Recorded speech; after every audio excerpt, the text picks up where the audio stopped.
ఈ వర్గీకరణకు సంబంధించి ప్రస్తుత పరిస్థితి ఎట్లా ఉంది మనకు మరింత సమాచారాన్ని మా ప్రతినిధి ప్రదీప్ మనకి లైవ్ లో అందిస్తారు.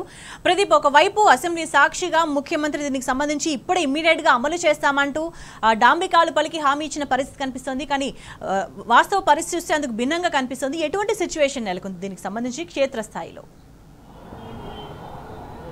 సుప్రీంకోర్టు తీర్పు రాగానే ముఖ్యమంత్రి అసెంబ్లీలో చేసిన ప్రకటన ఏదైతే ఉందో దాని పట్ల పెద్ద ఎత్తున ఎంఆర్పిఎస్ కావచ్చు లేదా మాదిగ సామాజిక వర్గానికి సంబంధించినటువంటి శ్రేణులంతా సంబరపడ్డాయి. మాకు వర్గీకరణ అమలవుతుంది, అటు నిరుద్యోగులు సైతం ఇదే నోటిఫికేషన్లలో కూడా వర్గీకరణను అమలు చేస్తాం, అవసరమైతే ఆర్డినెన్స్ తెస్తామని చెప్పినటువంటి మాటకు పెద్ద ఎత్తున సంబరాలు అయితే చేశారు. ముఖ్యమంత్రికి ఎంఆర్పిఎస్ సంబంధించినటువంటి శ్రేణులంతా అసెంబ్లీకి వచ్చి కృతజ్ఞత తెలిపారు. అటు మాదిగ సామాజిక వర్గానికి సంబంధించినటువంటి శాసనసభ్యులు పెద్ద ఎత్తున సంబరాలు చేసుకున్నారు, ముఖ్యమంత్రికి కృతజ్ఞత తెలిపారు.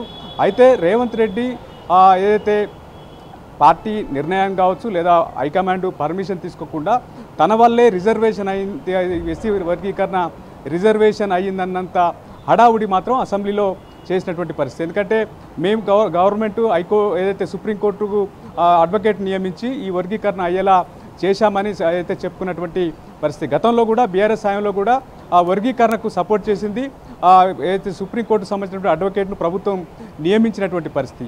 అయితే ఈ వర్గీకరణకు బెంచ్ మీదకి రాగానే సుప్రీంకోర్టు అయితే తీర్పు అయితే ఇచ్చింది.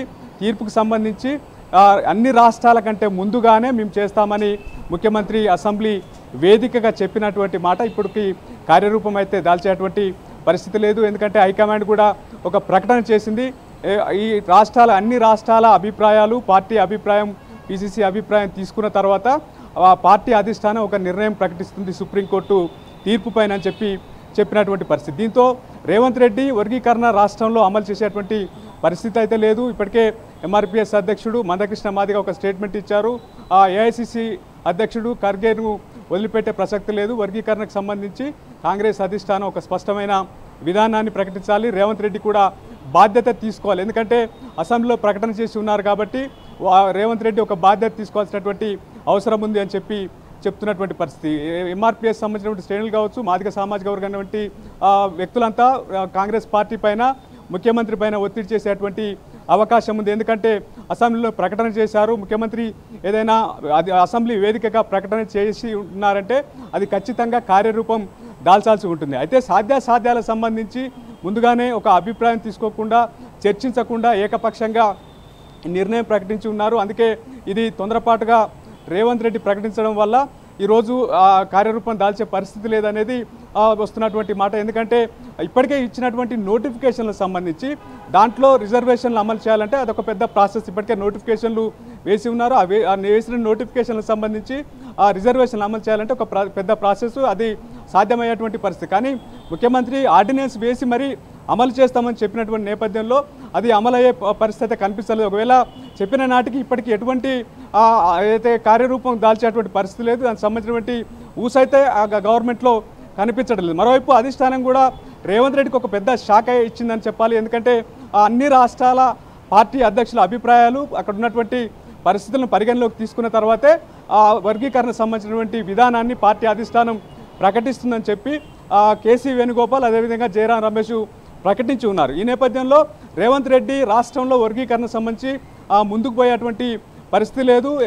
ఎగ్జాక్ట్లీ ప్రదీప్, కాంగ్రెస్ లో ఏదైనా ఎంత చిన్న విషయమైనా సరే ఒక ఫైనల్ డెసిషన్ తీసుకోవాలి అంటే దానికి కావాల్సిన నిర్ణయం హైకమాండ్ నుంచే రావాల్సిన పరిస్థితి, దాన్నే వాళ్ళు ఫాలో చేస్తూ అమలు చేస్తూ వస్తుంటారు. కానీ ఇది వర్గీకరణకు సంబంధించి చాలా పెద్ద అంశమైనప్పుడు హైకమాండ్ నుంచి ఒక క్లారిటీ లేకుండా, ఒక స్పష్టత లేకుండా, ఎందుకంటే కేసీ వేణుగోపాల్ మాట్లాడిన వ్యాఖ్యలు చూస్తుంటే అంటే రేవంత్ రెడ్డి సీఎం స్థాయిలో ఉండి కూడా ఇంత సీరియస్ అంశాలకు సంబంధించి కూడా ఇట్లా వ్యవహరించడాన్ని ఎట్లా చూస్తున్నారు?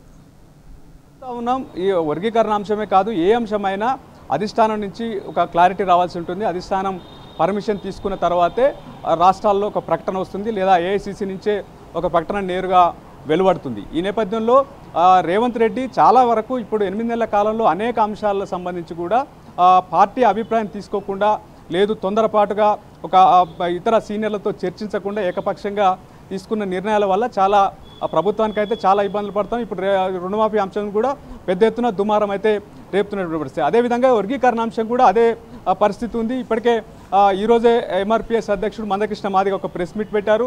కాంగ్రెస్ పార్టీకి సంబంధించి విధానాన్ని ప్రకటించాలి, ఏఐసిసి అధ్యక్షుడు మల్లికార్జున ఖర్గేను వదిలే ప్రసక్తే లేదు, వర్గీకరణ సంబంధించి ఒక స్పష్టత తీసుకొస్తామని కూడా చెప్పినటువంటి నేపథ్యంలో రేవంత్ రెడ్డి మీద కూడా ఒత్తిడి పెంచుతూ ఉన్నారు. ఎందుకంటే మాట ఇచ్చున్నారు, అది అమలు చేయాలని చెప్తున్నటువంటి పరిస్థితి. ఎంఆర్పిఎస్ సంబంధించినటువంటి శ్రేణులంతా అవసరమైతే క్షేత్రస్థాయిలో ఆందోళన బాట పట్టే అవకాశం ఉంది. మున్ముందు లోకల్ బాడీ ఎన్నికలు కూడా ఉన్నాయి. వారంతా కాంగ్రెస్కు వ్యతిరేకంగా ఒక విధానాన్ని ప్రకటించేటువంటి అవకాశం ఉంది. ఎందుకంటే ఒత్తిడి పెంచేటువంటి అవకాశం కూడా కనిపిస్తూ ఉంది.